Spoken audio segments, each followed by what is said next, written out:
बारे में बहुत अच्छे से पता होगा कि अभी मीडिया पर प्रॉफिट बजिंदर सिंह को लेकर के क्या चल रहा है। फिल्मी कलाकारों को बुलाना अपने चर्च में और चर्च में बुला करके मसीहत का मजाक बनाना अब उनके गले की हड्डी बन चुकी है। मीडिया पर बवाल होते हुए देखकर कि जो मैंने इतने सारे एक्टर को बुलाया था, एक्ट्रेस को बुलाया था, मेरी वाहवाही होगी, उसकी जगह पर जो रायता फैल गया इस बात को लेकर के पूरे फेसबुक पर, पूरे यूट्यूब पर, अब वो बढ़ता ही जा रहा है दिन ब दिन। क्योंकि दोस्तों अब मसीह लोग हैं वो भी समझ चुके हैं क्या गलत है क्या सही है। मैं आपको बता दूं, आपको मैंने एक वीडियो भी दिखाया था अपने चैनल से जिसमें आपने देखा था अंकुर नरोला जी ने, जो एक्टरों ने आकर के प्रॉफिट बजिंदर सिंह मिनिस्ट्री में गंद पाया, गलत डायलॉग बोले, गालियां दी और उसके पीछे हालेलुया लोग बोल रहे थे, आमीन बोल रहे थे।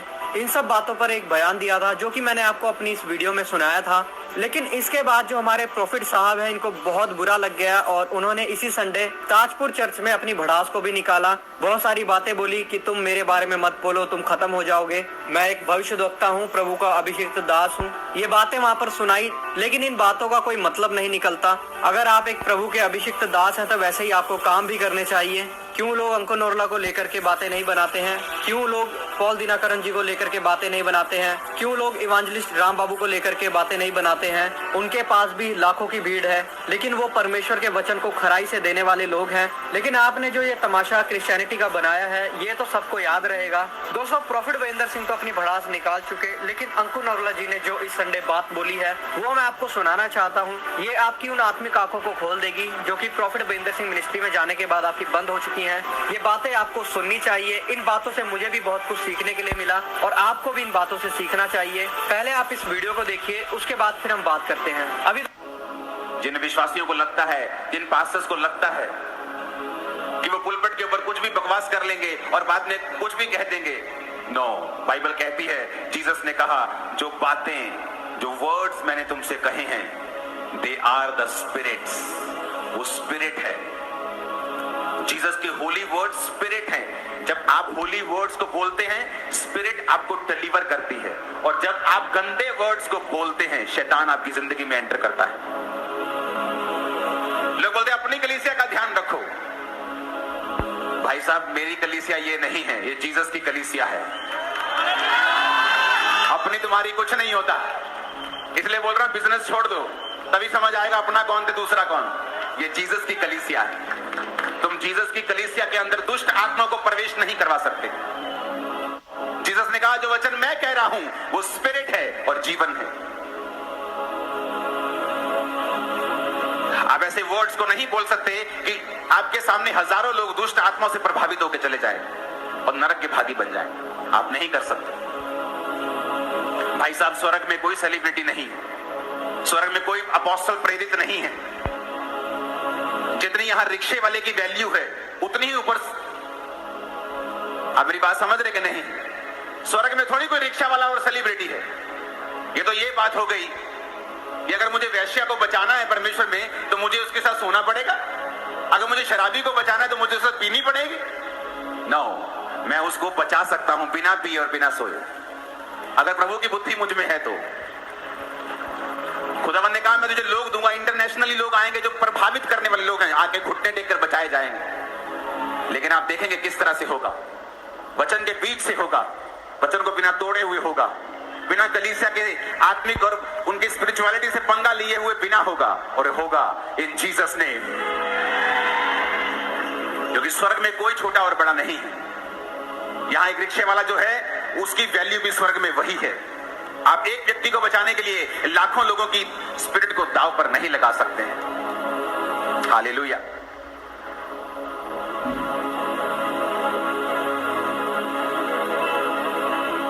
जीसस ने कहा अपने दुश्मन से भी प्यार करना है। इसलिए जब स्पिरिचुअलिटी की बात आएगी मैं बात करूंगा, और किसी बात में मैं बात नहीं करूंगा, क्योंकि मुझे लोगों की स्पिरिचुअल लाइफ से मतलब है वो किसी भी जगह जाते हो, वो हेवन चले जाएं, मेरी सेवकाई कंप्लीट है।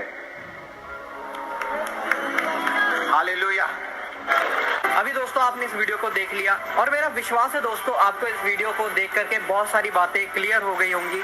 आपसे दोस्तों कोई भी बात छुपी नहीं है। चर्च बनाने के नाम पर 25-25 हजार रुपए लिए गए, तेल पानी बेचा गया, लेकिन अभी तक मुझे वो चर्च कहीं बनती हुई नहीं दिख रही है। अंकुर नरला मिनिस्ट्रीज में भी चर्च बनी है और सबको पता है, वो बनकर तैयार हो चुकी है, अभी भी इस पर काम चल रहा है। मैं आपको बता दूं, प्रॉफिट बजिंदर सिंह का ऐसा कहना था अपने बयान में इस संडे की, तुम अपनी कलीसियाओं को देखो, मेरे पर दोष मत लगाओ, कुछ ऐसा उन्होंने बोला था। इस बात को लेकर के अंकुर नरला जी ने एक बहुत जबरदस्त बात बोली कि कलीसिया हमारी नहीं है, कलीसिया परमेश्वर की है। ये मैटर नहीं करता जो लोग मेरे पास आते हैं सिर्फ वही स्वर्ग में जाएं, बल्कि मैं ये चाहता हूँ कि जो तुम्हारे पास भी लोग आ रहे हैं वो भी स्वर्ग में प्रवेश करें। ये कोई बिजनेस नहीं है कि ये तुम्हारा है, ये मेरा है, कलीसिया परमेश्वर की है। और उसके बाद अंकुर नरला जी एक बात बोलते हैं कि जितनी एक सेलिब्रिटी की वैल्यू है उतनी ही एक रिक्शे वाली की भी वैल्यू परमेश्वर की नजर में है। स्वर्ग में जाकर के ना तो सेलिब्रिटी छोटा होगा या बड़ा होगा, ना ही कोई रिक्शे वाला छोटा या बड़ा होगा, वहाँ पर सब एक समान है। अब दोस्तों उन लोगों की बात करते हैं जो इस बात को बोलते हैं कि प्रॉफिट बजिंदर सिंह ने तो बहुत अच्छा काम किया कि उनको बुलाया, जो एक्टर और एक्ट्रेस थी उनको बुला करके परमेश्वर की उपस्थिति में खड़ा किया। अब मैं उन लोगों से पूछना चाहता हूँ, क्या एक एक्टर के जीवन को बचाने के लिए प्रॉफिट बजिंदर सिंह जी लाखों हजारों लोगों की जिंदगियों को खराब कर सकते हैं? क्या उनको यह अधिकार है कि एक एक्टर को बचाने के लिए इतने लोगों को दांव पर लगा दें? जो बातें उन्होंने बोली, जैसा अंकुर नरला जी बोल रहे हैं इस वीडियो में भी, वो शब्द के द्वारा बोली और शब्द से ही परमेश्वर का आत्मा भी उतरता है और गलत शब्द से ही शैतान भी उतरता है। और जो गलत शब्द उन्होंने बोले उससे जो सामने खड़े लोग, जो कलीसिया है, वो दुष्ट आत्माओं से प्रभावित होकर के जाए वहाँ से, ये कौन सी अच्छी बात है? आपने राखी सावंत को बुलाया, राखी सावंत की खुद की कितनी इमेज है आपको पता है। अभी थोड़े समय पहले ही, कुछ महीने पहले ही इस्लाम को कबूल कर लिया था राखी सावंत ने, आपने उसको बुलाया है। मैं ये नहीं बोलता कि ऐसे लोगों को नहीं बुलाना चाहिए, बल्कि बुलाना चाहिए, हमारी कोशिश होनी चाहिए कि ऐसे लोगों का जीवन बच जाए। लेकिन राखी सावंत यीशु मसीह को जानने के बावजूद भी एक लड़के के लिए अपने धर्म को छोड़ देती है, यीशु मसीह को छोड़ करके इस्लाम को कबूल कर लेती है। आप ऐसी औरत को अपने स्टेज पर बुला करके क्या दिखा रहे हैं, क्या लोगों के अंदर मैसेज पहुंचा रहे हैं, आपको खुद को पता होना चाहिए। और दोस्तों आपने इस वीडियो में भी सुना कि अंकुर नरला जी भी इस बात को बोलते हैं, वो किसी भी जगह जाते हो, मुझे लोगों की सिर्फ स्पिरिचुअल लाइफ से मतलब है, वो किसी भी तरह स्वर्ग में प्रवेश कर जाएं, सिर्फ यही मेरी सेवा है। मैं आपको बता दूं दोस्तों, ये जो एक्टर्स को बुलाने का जो चलन है, पता नहीं कैसे कैसे नेताओं को बुलाने का चलन है, मैंने कभी भी दोस्तों किसी और चर्च में तो नहीं देखा है। कुछ समय पहले भी हमें देखने के लिए मिला था कि खली को प्रॉफिट बजिंदर सिंह मिनिस्ट्री में बुलाया गया था। क्या खली ने उसके बाद यीशु मसीह को ग्रहण किया? बिल्कुल भी नहीं। नेताओं को बुलाया गया, क्या उन्होंने यीशु मसीह को ग्रहण किया? बिल्कुल भी नहीं। आखिर अंकुर नरला जी भी क्यों नहीं किसी एक्टर को, किसी भी नेता को बुलाते? इवांजलिस्ट राम बाबू भी किसी एक्टर को क्यों नहीं बुलाते? वो भी किसी नेता को क्यों नहीं बुलाते? और उसके बाद जो अंकुर नरला जी सबसे बड़ी बात बोलते हैं, सबसे अहम बात जो मुझे लगी, कि हम किसी को बचाना चाहें, जैसे कई लोग बहाने दे रहे हैं, प्रॉफिट बजिंदर सिंह भी बहाने दे रहे हैं कि ऐसे एक्टरों का जीवन बच जाएगा।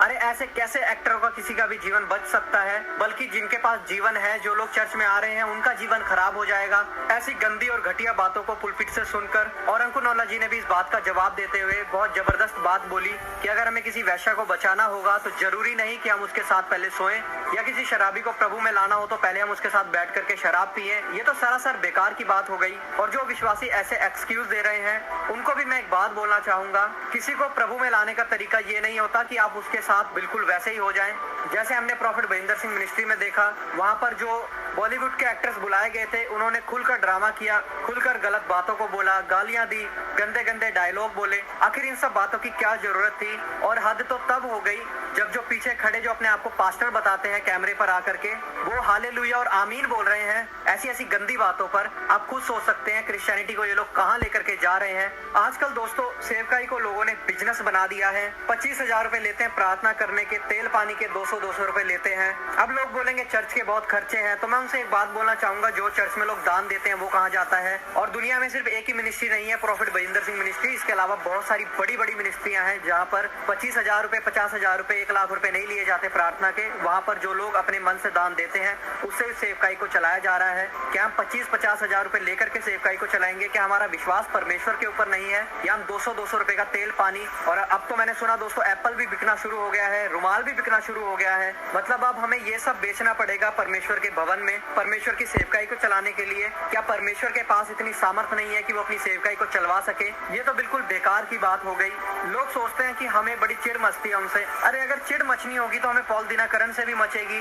बाहर इतने बड़े बड़े परमेश्वर के अभिषिक्त बैठे हैं, जॉइस मेयर है, बहुत जबरदस्त भीड़ है। वहां पर ना तो कोई चिन्ह चमत्कार दिखाते हैं ना कुछ, लेकिन फिर भी लोग परमेश्वर के वचनों को सुनने के लिए वहां पर आते हैं। क्या आपको चिन्ह चमत्कार कभी स्वर्ग में ले जा सकते हैं? बिल्कुल भी नहीं। आपको स्वर्ग में सिर्फ और सिर्फ परमेश्वर के वचन ले जा सकते हैं, परमेश्वर ले जा सकता है, परमेश्वर के वचन पर चलना ले जा सकता है। मैंने आपको अपनी पिछली वीडियो में भी बताया था, चिन्ह और चमत्कार को देख करके आप कभी भी ये चीज नहीं जान सकते कि कौन परमेश्वर का दास है और कौन परमेश्वर का दास नहीं है। आप उनके फलों से उनको पहचान सकते हैं। ऐसा मैं नहीं बोलता, ऐसा परमेश्वर का वचन खुद बोलता है। मत्ती 7:16 पढ़ सकते हैं जाकर। फिर परमेश्वर का वचन बोलता है कि हर एक आत्मा की प्रतीति मत करो वरन उसे परखो। और सच बताऊं दोस्तों, मुझे तो आज तक नहीं लगता कि प्रॉफिट बजिंदर सिंह जी जो हैं कभी भी पुलपिट से खड़े होकर के परमेश्वर के वचन को सही से लोगों को बताते हैं। वहां पर जो मैंने सुना है सिर्फ भविष्यवाणियां और जो प्रोस्पेरिटी के बारे में, आप अमीर कैसे बनेंगे, आपका गाड़ी, आपका बंगला, आपका घर कब आएगा, यही सब आपको बताया जाता है। वहां पर आपको ये नहीं बताया जाता कि आपका विश्वास पैसे के ऊपर नहीं होना चाहिए, आपका विश्वास परमेश्वर के ऊपर होना चाहिए। आपका पैसा आपको स्वर्ग में नहीं ले जा सकता, आपके खुद के काम आपको स्वर्ग में नहीं ले जा सकते, बल्कि परमेश्वर के अनुग्रह से आप स्वर्ग में जाएंगे। घर, गाड़ी, बंगले से ज्यादा